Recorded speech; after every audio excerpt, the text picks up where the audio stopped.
దేవునామానికి స్తోత్రాలు. మీ అందరికీ నా హృదయపూర్వకమైన వందనాలు. ఈ ఉదయకాల సమయంలో ప్రభు సన్నిధిలో కాసేపు దేవుని వాక్యాన్ని ధ్యానించే శ్రేష్టమైన అవకాశాన్ని ప్రభు మనకు అనుగ్రహించారు. కాసేపు దేవుని వాక్యాన్ని ధ్యానిద్దాం. నాతో కలిసి రండి. హెబ్రీయులకు రాసిన పత్రిక 12వ అధ్యాయము 5, 6 వచనాలని నేను చదువుతాను. శ్రద్ధగా గమనించవలసిందిగా మనవి చేస్తున్నాను. నా కుమారుడా, ప్రభు చేయు శిక్షను తృణీకరించకము, ఆయన నిన్ను గద్దించినప్పుడు విసుకకము.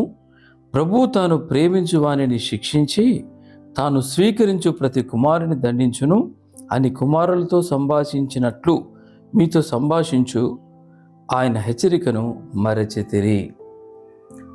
ప్రియ దైవజనమ, గమనిస్తే ప్రభు అంటారు, ప్రభు యొక్క గద్దింపుని నువ్వు మర్చిపోవద్దు, విసుకొద్దు అని అంటారు. ఒకసారి ఏం జరిగిందంటే, ఒక పట్టణంలో ఒక ధనవంతుడు ఉన్నాడండి. చక్కటి పేరు ప్రఖ్యాతులు ఉన్నాయి, బాగా డబ్బు సంపాదించాడు, భక్తిపరుడు కూడా. అతను అందరితో వ్యవహరించేటప్పుడు తన మంచి మనస్సాక్షితో చాలా చక్కగా వ్యవహరించేవాడు. దేవుడు తనని దీవించాడు. అనేక మంది దాసులు తన దగ్గర పనిచేస్తున్నారు. ఒక రోజున తన పని వాళ్ళు ఎలా ఉన్నారు అని తను ఆలోచన చేశాడు. గమనించడం ప్రారంభించారు. అందులో చాలామంది యవనస్తులు తాగుబోతులుగా ఉన్నారు, కొంతమంది తిరుగుబోతులుగా ఉన్నారు, కొంతమంది దొంగతనం చేసేవాళ్ళుగా ఉన్నారు, కొంతమంది తల్లిదండ్రులను గౌరవించిన వాళ్ళుగా ఉన్నారు, కొంతమంది మాట వినని మూర్ఖులుగా తయారయ్యారు. అప్పుడు అనుకున్నాడు, వీళ్ళలాగా నా కుమారుడు ఉండటానికి వీల్లేదు. నా కుమారుడు చిన్నప్పటి నుంచే భక్తిలో పెరగాలి, నా కుమారుడు దీవించబడాలి, నా కుమారుడు నా పేరుని పాడు చేసే వ్యక్తిగా ఉండకూడదు, అతను అందరి ఎడల దయ కలిగి ఉండాలి అని అనుకున్నాడు. అందుకే చాలా క్రమశిక్షణతో పెంచడం ప్రారంభించాడు. వాళ్ళ అబ్బాయి ఏ చిన్న తప్పు చేసినా, ఏ చిన్న అబద్ధం ఆడినా వెంటనే గద్దించేవాడు, శిక్షించేవాడు, కఠినంగా ప్రవర్తించేవాడు. వాళ్ళ అబ్బాయికి తండ్రి అంటే చాలా, ఇవన్నీ తెలియనటువంటి వాళ్ళ అబ్బాయికి తండ్రి అంటే చాలా కోపం పెంచుకున్నాడు, మనసులో ద్వేషాన్ని పెంచుకున్నాడు. అరే, అందరు పిల్లలు బాగానే ఉన్నారు, వారు సంతోషంగా ఉన్నాడు, అనుకున్నట్లుగా వాళ్ళు తిరుగుతున్నారు, తాగుతున్నారు, సంతోషంగా ఉన్నారు, వాళ్ళ తల్లిదండ్రులను వాళ్ళు ఎవరు ఏమనట్లేదు, మా తండ్రి మాత్రం నన్ను కొడుతున్నాడు, తిడుతున్నాడు, శిక్షిస్తున్నాడు అని అనుకున్నాడు, కోపం పెంచుకున్నాడు. అందుకే ఒకరోజు ఒక నిర్ణయానికి వచ్చాడు. ఏంటంటే, వీటన్నిటికీ కారణం మా తండ్రి. అసలు మా తండ్రి అనే వ్యక్తి లేకపోతే నేను సంతోషంగా ఉంటాను కదా అని అనుకున్నాడు. ఒకరోజు ప్లాన్ చేశాడు. ఈరోజు రాత్రి ఎలాగైనా 10 గంటలకు తండ్రిని చంపేయాలనుకున్నాడు. ఇంటి మీదకి ఎక్కి వెయిట్ చేస్తున్నాడు పైనుంచి. మా తండ్రి గారు రాత్రి 10 గంటలకు ఇంట్లో నుంచి బయటకు వస్తారు, అప్పుడు ఎలాగైనా చంపేయాలి అని అనుకున్నాడు. ఆ రోజున వెయిట్ చేస్తూ పండ్లు పటపట కొడుతూ కోపాన్ని పెంచుకొని కోపద్రిక్తుడై ఉన్న సందర్భంలో వాళ్ళ తల్లి వచ్చిందండి. వాళ్ళ అమ్మగారు వాళ్ళ నాన్నగారితో మాట్లాడడం ప్రారంభించింది. ఏవండి, మనకుండేది ఒక్కగానొక్క కుమారుడు, అతను మీరు ప్రేమించడానికి బదులుగా ఎందుకు శిక్షిస్తున్నారు? అతను మీరు తిట్టడం వల్ల, గద్దించడం వల్ల చూసారా, ఉదయం వెళ్ళాడు, ఎక్కడికి వెళ్ళాడు ఏంటో, వస్తాడో రాడు, ఒకసారి వెతికి రాకపోయారా? ఒకసారి గమనించండి బాబుని, పట్టించుకోండి అని కన్నీళ్ళు చెప్పడం ప్రారంభించింది. అటువైపు తిరిగినటువంటి తండ్రి తాను కూడా కన్నీరు కాచడం ప్రారంభించాడు. ఆ పైనుంచి చూస్తూ వింటున్నటువంటి వాళ్ళ అబ్బాయి అనుకున్నాడు, మా అమ్మ మంచిది, మా నాన్నగారే నన్ను గద్దిస్తుంటాడు, ఇతన్ని చెడ్డవాడు అనుకున్నారు. ఎప్పుడైతే తండ్రి కన్నీరు కారుస్తూ తల్లి వైపు తిరిగి మాట్లాడడం ప్రారంభించాడు. ఇదిగో, నా కుమారుడంటే నాకు చాలా ఇష్టం. ఆ అబ్బాయి నా పేరు ప్రఖ్యాతులు పాడు చేయకూడదని కోరుకున్నాను, నాలాగే మంచి పేరు తెచ్చుకోవాలని కోరుకున్నాను, నాలాగే భక్తిపరుడిగా తయారవ్వాలని కోరుకున్నాను. నా దాసులుగా పనిచేస్తున్న వాళ్ళు అనేకులు తాగుబోతులు, తిరుగుబోతులు అయ్యారు. వాళ్ళ తండ్రిని పట్టించుకునేవారుగా లేరు. వాళ్ళలాగా నా కుమారుడు కాకూడదు అని చిన్నప్పటి నుంచే క్రమశిక్షణతో వాడిని పెంచాలనుకున్నాను. అందుకే వాడి విషయంలో చాలా కఠినంగా ఉన్నాను. అయినప్పటికీ నా కుమారుని నేను చాలా ప్రేమిస్తున్నాను అని చెప్పడం ప్రారంభించాడు. ఈ మాటలు వింటున్నటువంటి తన కుమారుడికి తన మనసులో నిజంగా తండ్రి పట్ల ఇంత వ్యతిరేకత నేను ఎందుకు పెంచుకున్నానని పశ్చాత్తాపడ్డాడు. వెంటనే పైనుంచి కిందకు వచ్చాడు.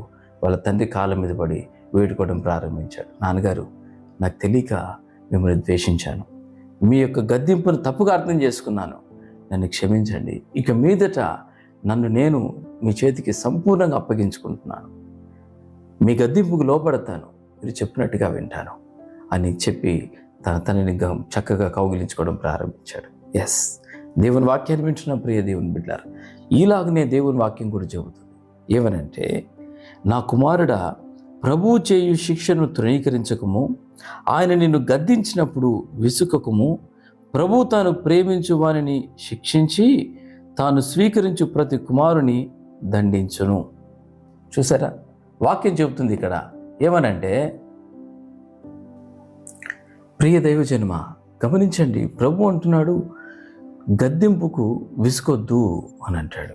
నిజమే, ఈరోజు నుంచి ప్రభు నీ మీద తన దృష్టి నిలిపి దేవుడి ఆలోచన నీకు చెప్పి దేవుడి బలమైన కార్యాలు నీ జీవితంలో ప్రారంభించి నీకు నీ మీద తన దృష్టి నిలిపి నిన్ను ప్రత్యేకమైన మార్గంలో నడిపించాలని ప్రభు కోరుకుంటున్నాడు.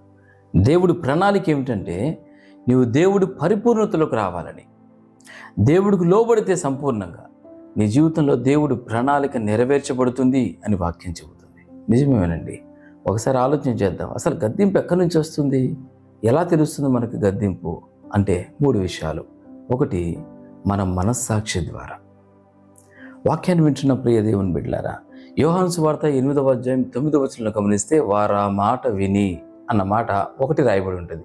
కింద ఫుట్నోట్లో ఉన్న విషయాన్ని గమనిస్తే, వారి మనస్సాక్షి చేత వారు గద్దించబడి అని రాయబడి ఉంటుంది.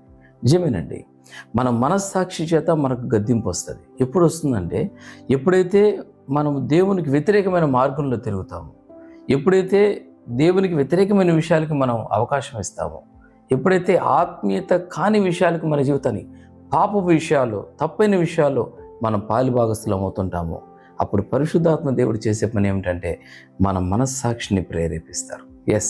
మన మనస్సాక్షి ద్వారా మనం గద్దించబడతాం. రెండవదిగా, దేవుని వాక్యము ద్వారా మనం గద్దించబడతాం.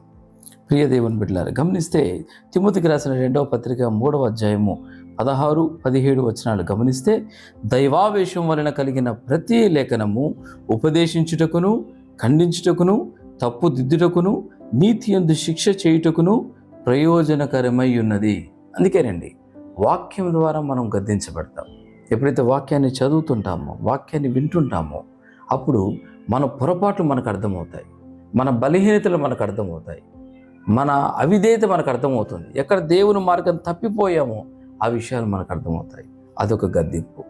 అలాగే మూడవదిగా, నీతివంతులైన దైవ సేవకుల ద్వారా మనం గద్దించబడతాం.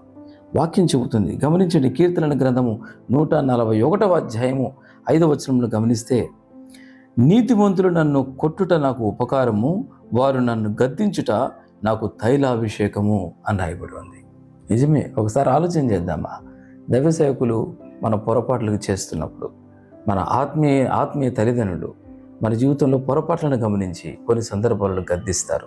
కొన్ని సందర్భాలు తప్పు అని సూటిగా చెప్పినప్పుడు మనం చేసే అనేక సందర్భాల్లో మనం చేసే పని ఏంటంటే, దేవుని మందిరానికి దూరం అవుతాం, లేదా దేవ సేవకుల మీద కోపాన్ని పెంచుకుంటాం, లేకపోతే ఆ రోజు నుంచి దేవ సేవకులతో మాట్లాడడం మానేస్తాం. ఒకసారి ఆలోచన చేద్దాం. గద్దింపు 3 విధాలుగా మనకు కలుగుతుంది. ఒకటి, మన మనస్సాక్షి ద్వారా. రెండోది, దేవుని వాక్యం ద్వారా. మూడోది, దైవ సేవకుల ద్వారా. ఒకసారి ఆలోచన చేద్దాం. ఎప్పుడైతే గద్దింపు మనకు కలిగిందో, వెంటనే లోపడగలిగితే, సరి చేసుకుంటే, మనం అర్థం చేసుకోగలిగితే, ఇది దేవుడి ప్రణాళిక అని మనం ఒప్పుకోగలిగితే, దేవుడు కనికరం చూపిస్తాడు. అనేక సందర్భాలలో గద్దింపుకు లోపడకపోవటం వల్లనేనండి అనేక నష్టాలు, అనేక కష్టాలు. చాలామంది గద్దింపుకు లోపడకపోవటం వల్లనే వారి జీవితాల్లో చాలా ఆశీర్వాదాన్ని కోల్పోతున్నారు. ఆ లెక్కలో నువ్వు ఉండొద్దు అని దేవుని వాక్యం చెబుతుంది. ప్రియ దైవజన్మ, అసలు ఎవరు గద్దిస్తారు మనల్ని? మన తండ్రి అయిన దేవుడు గద్దిస్తాడండి.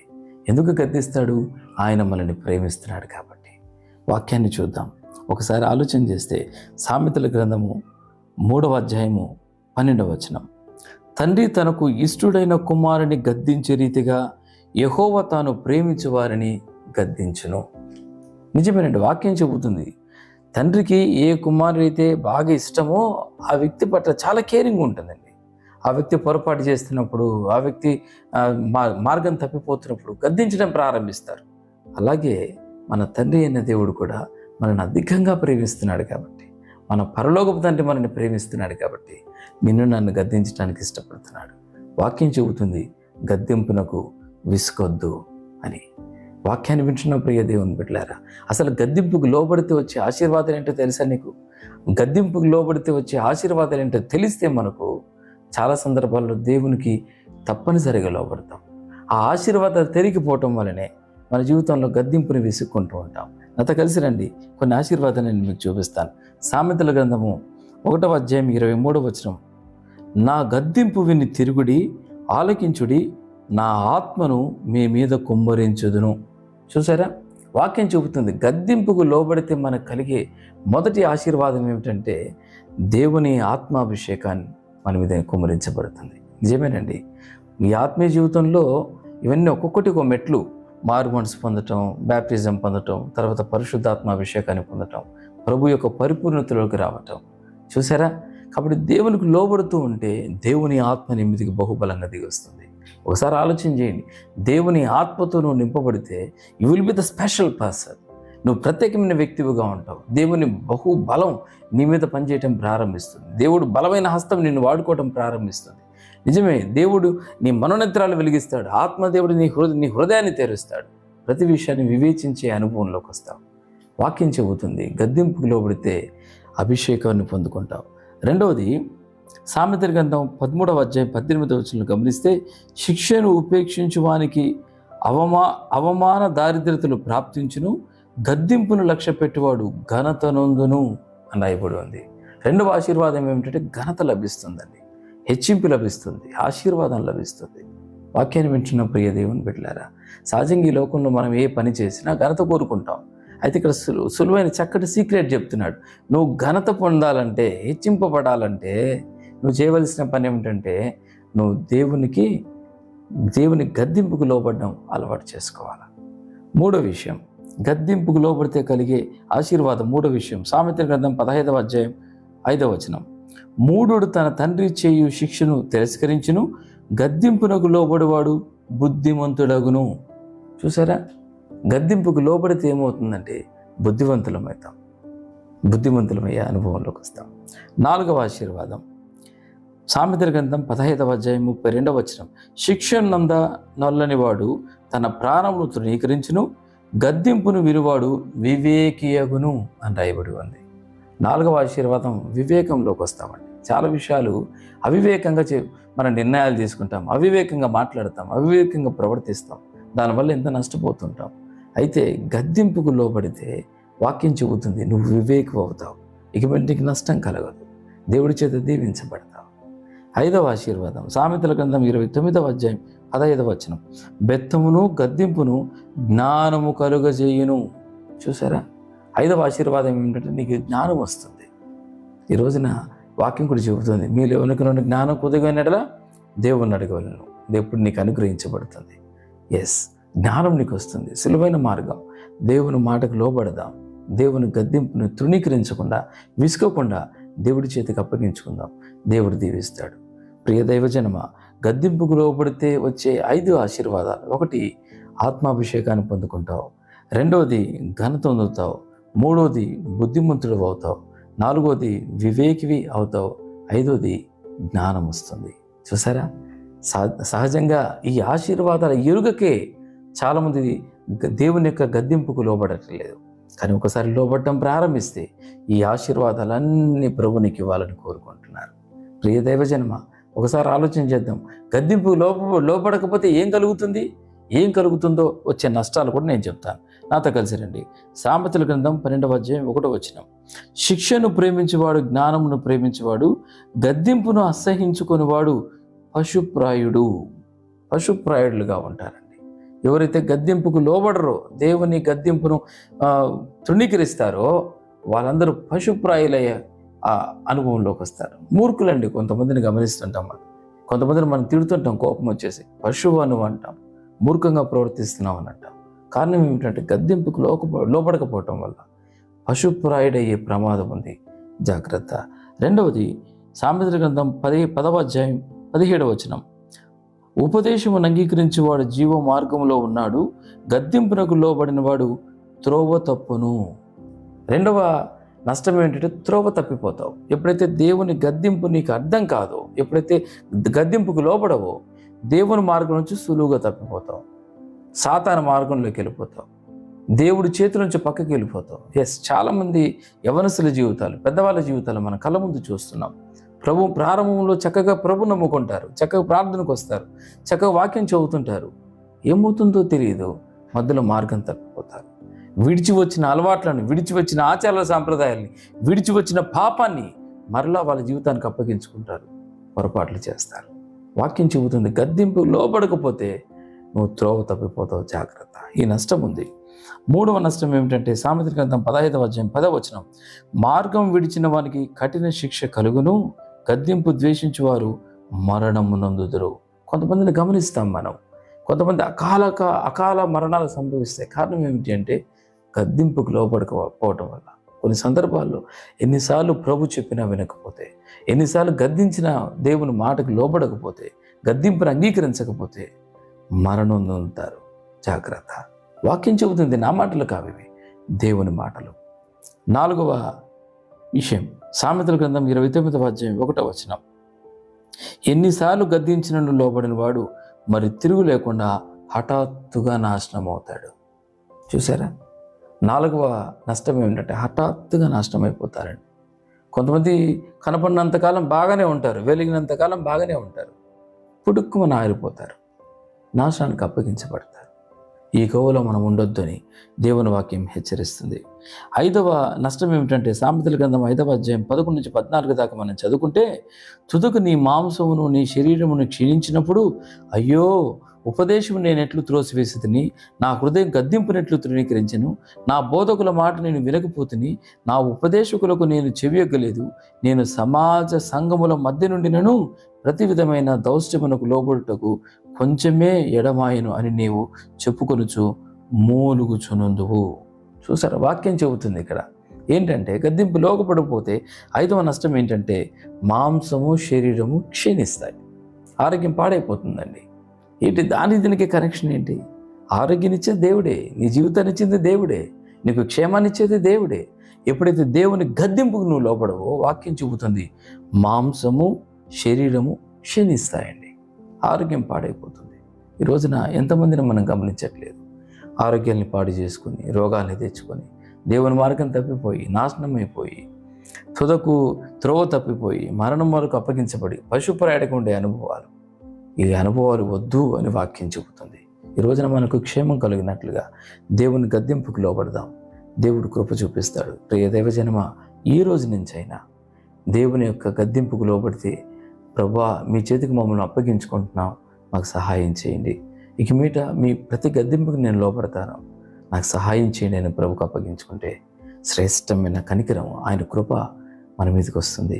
మన జీవితాలు దీవెనలకు లోనవుతాయి, క్షేమస్థితిని మరలా పొందుకుంటాం. ప్రార్థన చేసుకుందాం, మరి ఒక తీర్మానంతో కూడా ప్రార్థన చేద్దాం.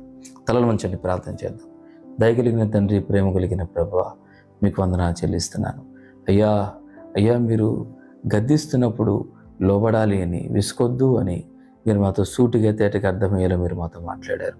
ప్రభువా, ఎవరు గద్దిస్తారు అంటే దేవుని వాక్యం చేత మనం గద్దించబడతామని, అలాగే మనస్సాక్షి చేత మేము గద్దించబడతామని, దైవ సేవకుల చేత మేము గద్దించబడతామని మాకు అర్థమయ్యేలా బోధించారు. అలాగే ఎందుకు గద్దిస్తారంటే దేవుడే తన కుమారుని అధికంగా ప్రేమించటం వలన గద్దిస్తారని చెప్పారు. నిజమే ప్రభువా, ఒకవేళ మేము ఇంతకాలం సరిగ్గా మీ గద్దింపుని అర్థం చేసుకోలేకపోయాం, మిమ్మల్ని పొరపాటుగా అర్థం చేసుకున్నాం, కాబట్టి చాలా సందర్భాల్లో మేము నష్టపోయాం ప్రభువా. అనేక విషయాల్లో మార్గం తప్పిపోయాం, పశుప్రాయాలకు అయిపోయాం, మరణానికి చేరువైపోయిన పరిస్థితులు వచ్చాయి, మాంసము శరీరము కృషించిపోయే అనుభవాలకు వచ్చాయి.